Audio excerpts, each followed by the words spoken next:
Thanks for watching. Don't forget to like, comment, share and subscribe to Mufti Tariq Masood, famous scholar.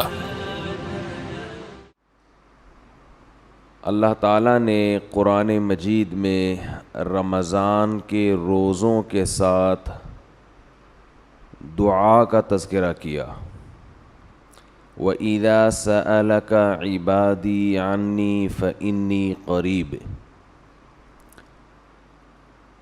فرمایا کہ اے نبی آپ ان سے یہ کہہ دیجئے کہ جب میرے بندے میرے بارے میں پوچھیں تو آپ ان کو بتا دیں کہ میں تمہارے قریب ہوں.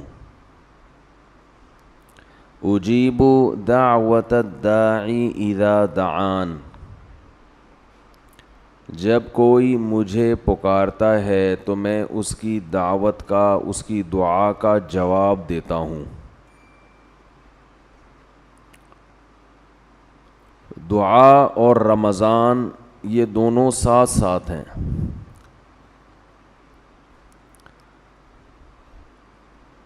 جہاں اور دیگر معاملات میں ہمارے اندر کمی واقع ہوئی ہے، دین کے معاملات میں، نماز میں، روزے میں، تلاوت میں، وہیں ایک بہت بڑی عبادت ہے دعا.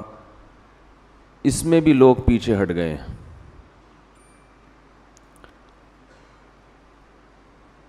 اور شیطان کی کوشش یہ ہوتی ہے کہ وہ آپ کو کوئی دوسرا آلٹرنیٹ دیتا ہے تاکہ آپ اصل کو چھوڑ کر اس متبادل میں مشغول ہو جائیں. کیونکہ اگر آپ کے پاس آلٹرنیٹ نہیں ہوگا تو پھر آپ اسی اصل پہ قائم رہو گے.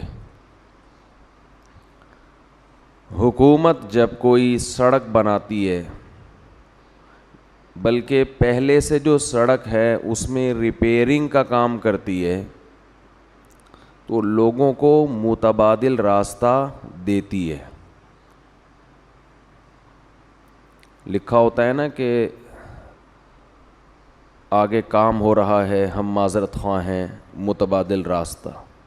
وہ کچے میں ہوتا ہے متبادل، وہاں آپ اتار کے تھوڑا سا آگے ٹرن ماریں گے تو دوبارہ ہائی وے پہ چڑھ جائیں گے آپ. یہ متبادل راستہ گورنمنٹ کیوں دیتی ہے؟ اس لیے کہ نہیں دیں گے نا تو ایسا نہیں ہوگا کہ لوگ وہاں کھڑے رہیں قیامت تک کہ آگے چونکہ سڑک پہ کام ہو رہا ہے، یا لوگ واپس چلے جائیں. ایسا بھی نہیں ہوگا. واپس جانا شروع کریں، اتنی لمبی ٹریفک کی لائن لگ جائے گی، پھر آپ 2 گھنٹے کا سفر کر چکے ہیں تو واپس کون مڑے گا بھائی؟ نتیجہ یہی ہوگا کہ اسی ریپیئرنگ والے راستے پر ہی لوگ گاڑیاں لے کے چڑھ جائیں گے. تو اس لیے جب بھی کسی ٹریک پر سے لوگوں کو اتارنا ہوتا ہے تو اس کا طریقہ یہ ہوتا ہے کہ دوسرا متبادل راستہ دیا جائے ان کو. یہاں تک بات سمجھ میں آ گئی ہے؟ یہی کام شیطان کر رہا ہے، کیونکہ شیطان بہت ہی ہوشیار ہے. شیطان جو ہے نا وہ بہت بڑی فلم ہے. تو وہ کیا کرتا ہے کہ بے دین کو تو ایسا کرتا ہے کہ جو جائز خواہشات ہیں ان سے ہٹا کے حرام خواہشات کی طرف لے کر جاتا ہے، حالانکہ وہ خواہشات کی نوعیت ایک ہی جیسی ہوتی ہے.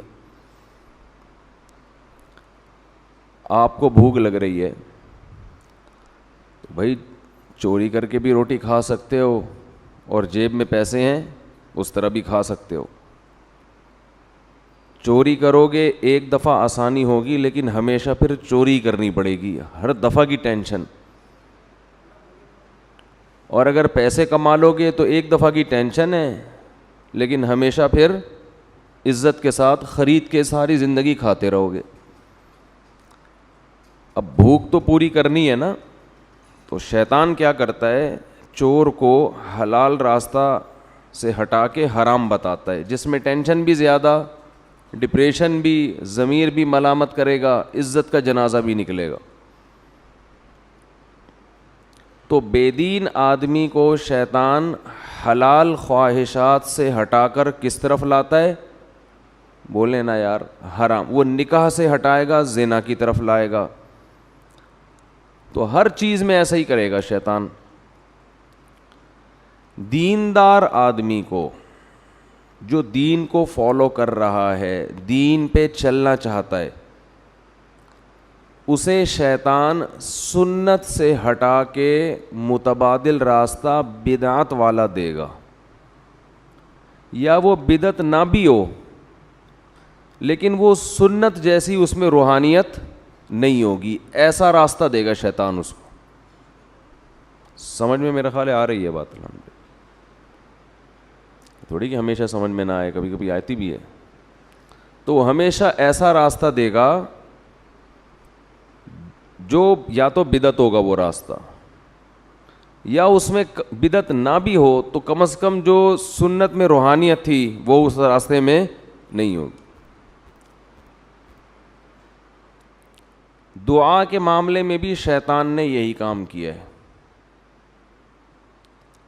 آدم علیہ السلام سے لے کے ہمارے نبی صلی اللہ علیہ وسلم تک جتنے پیغمبر آئے، پھر آج تک جتنے بڑے بڑے علماء، صلحاء، اولیاء، وہ اپنے تمام کاموں میں دعا کو بہت زیادہ فوکس کیا کرتے تھے کہ ہاتھ اٹھا کے اللہ سے گڑ گڑا کے دعا مانگی جائے. شیطان نے کیا کیا؟ دعاؤں سے ہٹا کے لوگوں کو وظیفوں پہ لگا دیا. میں نہیں کہہ رہا وظیفے حرام ہے، ناجائز ہے، اس میں وہ روحانیت بولو نہیں ہے. اتنی دفعہ یہ پڑھ لو، اتنی دفعہ یہ پڑھ لو تو یہ ہو جائے گا، اتنی دفعہ یہ کر لو تو یہ ہو جائے گا، یوں کر کے پڑھ لو گے تو ایسے کام ہو جائے گا، یوں کرو گے تو 4 ہو جائیں گی، اس طرح کرو گے تو 3 ہوں گی. شادیوں کی بات نہیں کر رہا، کچھ اور. اب آپ لوگ آٹومیٹک ہو گئے ہیں، اب شادی کا لفظ زبان سے نکالنے کی ضرورت ہے ہی نہیں.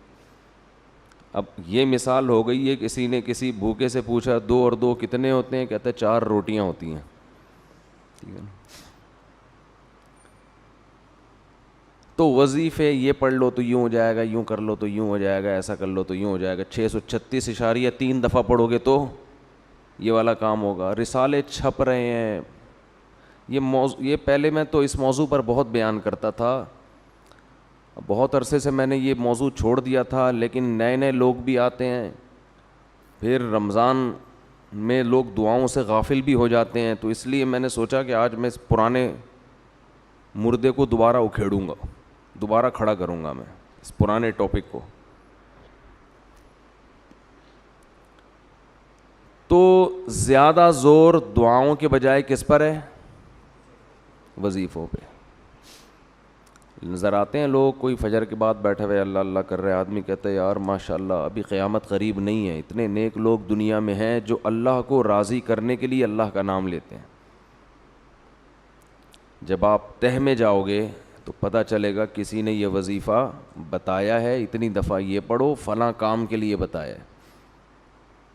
جیسے ہی کام ہوگا یہ بندہ مارکیٹ سے شارٹ ہو جائے گا.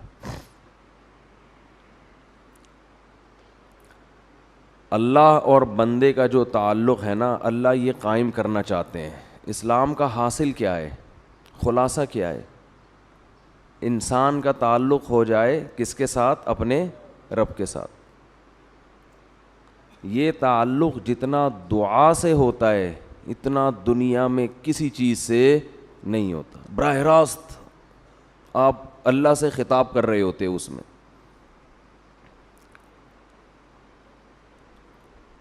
تو شیطان نے کیا کیا؟ دعاؤں سے ہٹا کے کس میں لگا دیا؟ وظیفوں میں. وہ بھی دعا ہی ہوتی ہے وظیفہ بھی، لیکن اس میں جذبہ دعا والا نہیں ہوتا. وہ پڑھا جاتا ہے، مانگا نہیں جاتا. کہتے ہیں کتنا وظیفہ پڑھ لیا. دعا میں یہ نہیں کہتے کتنی پڑھ لی، کتنی مانگ لی. یہ بہت بڑا فرق ہے. اور کمال کی بات ہے، قرآن و سنت میں جو پیغمبروں کی دعائیں ہیں ان کو بھی ہم نے وظیفے بنا کے پڑھنا شروع کر دیا ہے, وہ بھی مانگی نہیں جا رہی. یونس علیہ السلام اللہ کی اجازت کے بغیر اپنی قوم کو چھوڑ کے نکل گئے. اللہ کی طرف سے آپ کو تنبیہ ہوئی, سمندر میں ڈالے گئے, مچھلی نے آپ کو نگل لیا. تو اب وہاں یونس علیہ السلام نے مچھلی کے پیٹ میں بیٹھ کر لا الہ الا انت سبحانک انی کنت من الظالمین یہ دعا مانگی تھی, جس کے یہ الفاظ تھے, یہ دعا تھی. اے اللہ تیرے سوا کوئی عبادت کے لائق نہیں ہے, سبحانک تو ہر عیب سے پاک ہے. کیا مطلب؟ میرے ساتھ جو یہ کچھ ہو رہا ہے یہ تیرا قصور نہیں ہے, کیونکہ تو ہر عیب سے پاک, یہ تو نے غلط نہیں کیا. انی کنت من الظالمین, میں ہی کیا ہوں, میں ہی غلط ہوں, مجھ سے ہی غلطی ہوئی ہے. تو یہ الفاظ میں کیا کہنا چاہ رہے ہیں کہ میری غلطی کو معاف کر دے, یعنی بزبان حال یہ میسج تھا نا, یہ چھپی ہوئی دعا ہے اس کے اندر کہ اے اللہ تو ہر عیب سے پاک ہے, تو نے ظلم نہیں کیا, غلطی کس کی ہے, میری ہے, میں اپنی غلطی کا اعتراف کرتا ہوں. کیا مطلب؟ مجھے اس مصیبت سے نکال دے. فاستجبنا له فاستجاب له فنجیناہ من الغم, ہم نے دعا کو قبول کیا اور ان کو اس غم سے نکالا ہے ہم نے. ہونا یہ چاہیے کہ ہمیں جب کوئی غم ہو تو ہم بھی یہ دعا مانگیں جو یونس علیہ السلام نے مانگی تھی, اے اللہ یہ جو مجھ پر مصیبت آئی ہے تیرا قصور نہیں ہے, میں خطاوار ہوں. یہی دعا پڑھنی چاہیے نا, مانگنی چاہیے. اب دیکھو میرے منہ سے بھی پڑھ نہیں نکل رہا ہے, لیکن ہم یہ دعا جو ہے نا لا الہ الا انت والی, یہ دعا مانگتے نہیں ہیں بلکہ پڑھتے ہیں 101 دفعہ, 1,00,000 دفعہ, 345 دفعہ. سمجھ میں آ رہی ہے بات؟ یہ مانگی نہیں جاتی بلکہ کیا کی جاتی ہے, پڑھی جاتی ہے.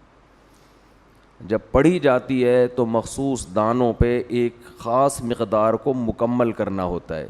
اس میں یہ جذبہ ہی نہیں ہوتا کہ مجھ سے کوئی غلطی ہوئی ہے, تجھ سے نہیں ہوئی ہے, مجھ سے ہوئی ہے, میں اس غلطی کی تلافی کرتا ہوں, آئندہ نہیں کروں گا. ایسا کسی کی کھوپڑی میں تصور بھی بول دے کیوں نہیں بھائی, نہیں ہوتا. تو قرآن اس سے آپ کو اس دعا کے ذریعے جو بتانا چاہ رہا ہے, جو ذہن بنانا چاہ رہا ہے, جو سوچ آپ کے ذہن میں اتارنا چاہ رہا ہے, وہ سوچ بنتی نہیں ہے. سمجھتے ہو کہ نہیں سمجھتے؟ ہاں جلیبیاں مل جائیں گی اس کے بعد آپ کو, کیونکہ ہم بچپن میں یہ وظیفہ پڑھنے مسجد میں جایا کرتے تھے, ورد ہوتا تھا آیت کریمہ کا 5 لاکھ بار اور پتہ نہیں 2 لاکھ بار. تو وہ دانے لا کے بوریوں کے بوری مسجد میں بچھائی جاتی تھیں, تو اعلان ہوتا تھا تو سارے محلے کے بچے مسجد میں ہم سمیت پہنچ جایا کرتے تھے. اس کے بعد جو گرم گرم جلیبیاں ملتی تھیں ان کی لذت اب تک زبان پہ محسوس ہوتی ہے. وہ جلیبیوں کا مزہ اب کہیں بھی نہیں آیا, ایسی گرم پتہ نہیں کہاں سے بنوا کے لا, مزہ بہت آتا تھا. جلیبی اگر گرم گرم ہو نا تو اس کا اپنا ہی مزہ ہے, کھا لیا کریں کبھی اپنے خرچے پہ. گوروں کو یہ سہولتیں ان کو کیا پتہ ہے یار, دودھ جلیبی کیا ہوتی ہے, جلیبی کیا. تو پیزا بس برگر 2-4 چیزیں ہی ہیں. کھانے کے جو چٹخارے ہندوستانیوں نے لیے ہیں نا, ہندوستانی اور پاکستانی, یہ چٹخارے آپ کو دنیا میں کہیں نظر نہیں آئیں گے. اور اب گورے بھی انہی کھانوں کے عادی ہو رہے ہیں.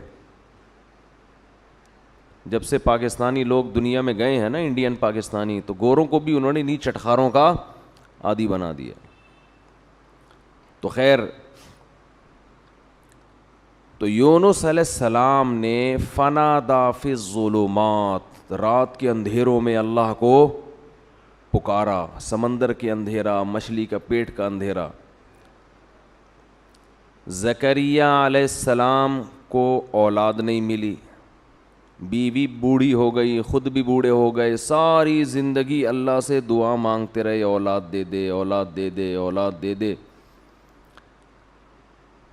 رب لا تذرنی فردا وانت خیر الوارثین, اے اللہ مجھے اکیلا مت چھوڑ, مجھے تنہا مت چھوڑ, مجھے اولاد چاہیے. فاستجبنا لہ, قرآن کہتا ہے ہم نے آپ کی دعا کو قبول کیا. آج جس کی اولاد نہیں ہوتی وہ یہ دعا مانگتا نہیں ہے بلکہ 101 دفعہ پڑھتا ہے. سمجھ میں آ رہی ہے بات؟ تو اللہ سے دعا کا تعلق قائم کرنا چاہیے ہمیں. سب سے مضبوط بندے اور اللہ کا جو ریلیشن ہے نا, یہ دعا کے علاوہ کسی چیز سے نہیں بنتا. لیکن جو کام سب سے مقدس ہوتا ہے اس شیطان رکاوٹ بھی سب سے زیادہ بولو اسی میں ڈالتا ہے. شیطان آپ کو کسی عبادت سے اتنا نہیں روکے گا جتنا آپ کو دعا مانگنے سے روکے گا. آپ حیران ہوں گے کہ میں کیسی باتیں کر رہا ہوں. شیطان تو دعا مانگنے سے بالکل نہیں روکتا. ہاتھ اٹھاؤ, دعا مانگو, یوں کرو, صلی اللہ تعالیٰ علی خیر خلقی برحمتک یا ارحم الراحمین, پتلی گلی سے نکل لو. صبح شام 25 دفعہ مانگ رہے ہیں, مسجدوں میں بھی مانگتے ہیں, امام 27ویں رات میں بھی ہوتا ہے, اور ہول سیل کے حساب سے دعائیں چل رہی ہیں. اور ہم کہہ رہے ہیں کہ شیطان آپ کو جتنا دعا سے روکے گا اتنا کسی اور کام سے. شیطان کیا کرتا ہے, دعاؤں سے ہٹا کے کہاں لگا دیا, وظیفہ, یہ پڑھ لو اتنی دفعہ, یہ پڑھ لو, یہ پڑھ لو. ہاں تو میں یہ کر رہا تھا کہ جتنا دعا سے اللہ کا قرب ملتا ہے, تعلق بنتا ہے, اتنا کسی اور عبادت سے نہیں بنتا. تو شیطان سب سے زیادہ رکاوٹ جو ڈالتا ہے نا وہ دعا میں ڈالتا ہے. دعا نہیں مانگنے دو اس کو. تو میں یہ کہہ رہا تھا, آپ کہیں گے کہ اتنے تو مانگی جاتی ہیں دعائیں صبح و شام. اصل میں یہی مسئلہ ہے, مانگی نہیں جا رہی, پڑھی جا رہی ہیں. مانگی بولو نہیں جا رہی, پڑھی جا رہی ہیں. مانگنے کا اسٹائل وہ ہوتا ہے جو بھیکاری آپ سے جب بھیک مانگتا ہے. دیکھو نا مسجدوں میں کیسے کھڑے ہو کے مانگ رہے ہوتے ہیں, کیسی پہلے تمہید باندھتا ہے. وہ تمام حضرات سے گزارش ہے 2 منٹ کے لیے میری بات سن لیں.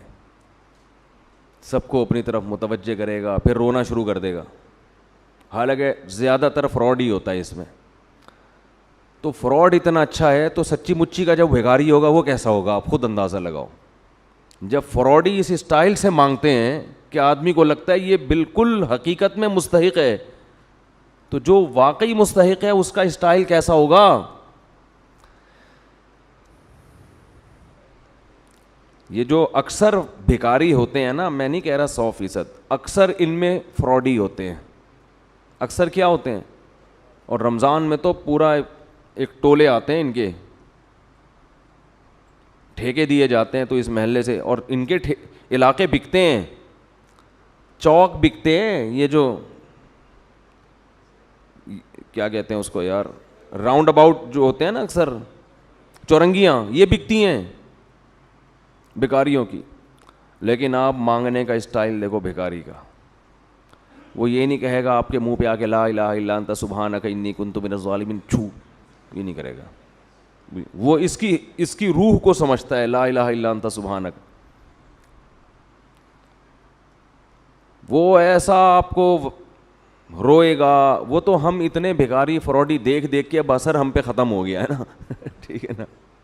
لیکن وہ مانگنے میں کمی نہیں کرتا. وہ ایسے اسٹائل سے مانگے گا کہ آپ کا دل چاہے گا کچھ نہ کچھ تو دو اس کو.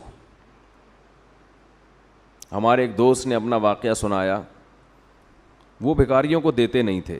کہہ رہے میں گاڑی میں جا رہا ہوں, کہیں سگنل پہ گاڑی رکی ہے تو ایک بھکاری آ گیا میرے پیچھے, یار دے دو بھائی, کچھ تو دے دو یار, اللہ کا واسطہ. میں نے کہہ رہا اس کو ہٹایا. وہ اتنا چپک گیا کہ میں نے 50 روپے نکالے, یہ یار جان چھوڑ میری.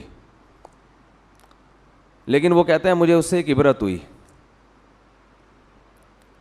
وہ کہتا ہے مجھ سے ایک گناہ ہو گیا تھا, تو اسی دن میں نے اس گناہ سے توبہ کی, اور توبہ میں اللہ کو یہ کہا کہ اللہ میں معافی کا مستحق نہیں ہوں, کیونکہ میں پہلے بھی توبہ کر چکا ہوں, بار بار توڑ رہا ہوں, مستحق نہیں ہوں. لیکن کہہ رہے میں نے اتنی دیر دعا مانگی, میں نے کہا اے اللہ وہ بیکاری مستحق نہیں تھا, جان چھڑانے کے لیے میں نے اس کو 50 روپے پکڑا دیے, تو مجھ سے زیادہ سخی ہے, تو بھی کہ یہ کب سے مانگ رہا ہے, کب سے پیچھے پڑا ہوا ہے, چل معاف کیا جا. تو وہ کہہ رہے میں نے اتنی دعائیں مانگی, ہدایت کی بھی اور رزق میں برکت کی بھی, اور واسطے سارے اسی بھکاری کے اللہ کو دے رہا تھا کہ اللہ وہ فراڈی تھا, دے دیا, میں بھی فراڈی ہوں. ٹھیک ہے نا, نہ مجھے مانگنا آتا ہے, نہ میرے پاس کوئی عمل ہے, 2 نمبر آدمی ہوں, بس دے دے, مستحق نہیں ہوں پھر بھی دے دے. تو دعا یہ دعا تھی. اٹ از کالڈ کیا ہے, اٹ از کالڈ دعا. یہ جو اس پہلی دفعہ میرا خیال ہے اس بندے نے دعا مانگی ہوگی. تو یہ تو نمازوں کے بعد سب مانگ رہے ہیں. امام نے, آج کل دعاؤں کی سیٹنگ کیا چل رہی ہے, امام صاحب نے جب تکبیر کی نا امام صاحب نے, تو آٹومیٹک سسٹم نمازیوں کا شروع ہو گیا. نمازی سارے خود بخود روبوٹ کی طرح ہاتھ جا رہے ہیں, پھر کھڑے ہو جاتے ہیں. اس کے بعد سلام پھیر کے یاد آتا ہے اچانک یہ ہوا کیا ہے, درمیان میں گم. وہ ایک آدمی نے, امام صاحب نے 4 کے بجائے 3 رکعتوں پہ سلام پھیر دیا. پوری مسجد میں کسی نے بھی سبحان اللہ نہیں کہا. پیچھے 8ویں صف میں ایک آدمی نے کہا سبحان اللہ. امام نے کہا یار ان پورے نمازیوں میں سے تو کسی کو پتہ نہیں چلا, تجھے کیسے پتہ چل گیا کہ میں نے 3 پڑھی ہیں؟ وہ کہتے ہیں میری 4 دکانیں ہیں, 4 رکعتوں میں 4 کا حساب ہوتا ہے. آج 3 کے بعد ہی سلام کی آواز آ گئی, تو مجھے لگا کہ 1 رکعت امام صاحب پی گئے. امام صاحب 1 رکعت پی گئے ہیں. تو سارے سو رہے ہوتے ہیں. تراویح میں تو زیادہ ہوتا ہے یہ سلسلہ. پھر وہ ایک فارمیلٹی ہے دعا کی, اس پر ہاتھ اٹھا لیتے ہیں, یا اللہ فلاں کی بخشش کر دے, یہ کر دے, وہ کر دے, پورا ایک ترتیب سے مانگے. میں منع نہیں کر رہا اس سے, اس دعا میں جان نہیں ہے. امام کو بھی پتہ ہے میں نہیں مانگوں گا مجھے امامت سے نکالیں گے. مؤذن جو پیچھے جو نمازی ہوتے ہیں وہ سمجھتے ہیں کہ یہ نماز کا حصہ ہے, تو جب جو ہے تو چلو یوں کر لو, تو پھر یوں کر لو. ایسے چل رہا ہوتا ہے. جیسے وہ تعزیت کے لیے KPK میں دعا ہوتی ہے نا, پبلک آتی ہے, دعائے خیر, ہاتھ اٹھایا یا رکھے, چلو بھائی. پھر دوسرا آیا دعائے خیر اللہ, کچھ بھی وہ ان کی پشتوں میں کچھ الفاظ چل رہے ہوتے ہیں, اس طرح ماشی انڈی والا انخا دے دغت مغت کھودنے دگڑے, چلو جی ختم ہو گیا. پھر دوسرا, تو ان کو مردے کے, اکثر لوگوں کو مردے کے بخشوانے سے کوئی تعلق نہیں ہوتا. ان کو تو ایک لواحقین کو دکھانا ہے کہ ہم بھی کیا کر رہے ہیں, تمہاری میت کے, تمہارے غم میں تمہارے ساتھ برابر کے شریک ہیں. تو وہ دعا تھوڑی ہے. دعا تو وہ ہوتی ہے جو آپ بیٹھ کے پھر مانگیں, اللہ میرے باپ کا انتقال ہو گیا, میری ماں کا انتقال ہو گیا, اے اللہ اسے قبر کے عذاب سے بچا, اس کے گناہوں کو معاف کر, جو ابراہیم علیہ السلام مانگتے تھے. تو شیطان یہاں سب سے زیادہ رکاوٹ ڈالتا ہے. ایک رکاوٹ تو ایسے کہ وہ وظیفے لے آیا, آپ کو دعا سے ہٹا کے کہاں لے گیا, وظیفوں کی طرف. اب آپ سارا اس کو فوکس کر رہے ہیں. دوسرا کام شیطان یہ کرتا ہے کہ وہ دل جمعی سے دعا نہیں مانگنے دیتا. حدیث میں آتا ہے کہ اللہ تعالیٰ ظاہر قلب سے دعا قبول نہیں کرتے. ظاہر قلب کا مطلب اوپر سے, آپ کا دل خود ہی حاضر نہیں ہے, تو یہ دعائیں قبول نہیں ہوتی. دل ہی حاضر نہیں ہے آپ کا. اللہ کہتے ہیں جب اس کو خود دلچسپی نہیں ہے بھائی, یہ خود اپنے عمل کو اہمیت نہیں دے رہا, تو میں کیسے اہمیت دوں. یہ ایسے جیسے آپ کسی سیٹ سے 1 کروڑ روپے قرضہ مانگنے گئے. اب 1 کروڑ روپے جب آپ قرضہ مانگو یا بھیک مانگو تو ایسے نہیں ہوگا کہ آپ کھڑے کھڑے جا کے اس کو پکڑ کے بولو یار ادھر 1 کروڑ روپے ہیں تو دے دو, نہیں ہے چلو رہنے دو, ایسا نہیں ہوگا. وہ کہے گا یہ اس کی نظر میں اس کی ویلیو نہیں ہے تو میں اتنی بڑی رقم اس کو کیوں دے دوں بھائی. تو اس کے لیے آپ کیسی تمہید باندھو گے, سر میں آپ سے ملنا چاہتا ہوں, کام ہے, 6 آدمیوں کو اور بھی لے جاؤ گے سفارشی بنا کے, بہت پھر رو گے, 2 آنسو بہاؤ گے, ضرورت ہے, یہ ہے وہ ہے. تو جب اللہ سے ایسے دعا مانگی جاتی ہے نا کہ دماغ کہیں اور ہو اور ایک فارمیلٹی کے طور پر دعا کے کلمات زبان سے نکل رہے ہوں, تو اللہ کہتے ہیں اس کے دل میں اپنی دعا کی خود ہی ویلیو نہیں ہے, اس کو خود ہی نہیں پتا کس سے بات کر رہا ہوں, کیا مانگ رہا ہوں, تو پھر اللہ بھی قبول نہیں کرتے, اللہ مستغنی ہے. تو شیطان دوسرا وار یہ کرتا ہے کہ دعا میں آپ کو دل لگانے نہیں دیتا. اچھا, اس کا علاج بھی میں شیطان کا وار اور ساتھ ساتھ اس کا علاج بھی بتاتا رہوں تو پھر ذرا اچھی بات ہو جائے گی نا. پہلا کام شیطان نے کیا کیا تھا, وظیفوں پہ لگا دیا. تو اس کا حل یہ کہ وظیفوں کو اتنا فوکس نہ کرو, کس کو فوکس کرو, دعا کو زیادہ فوکس کرو.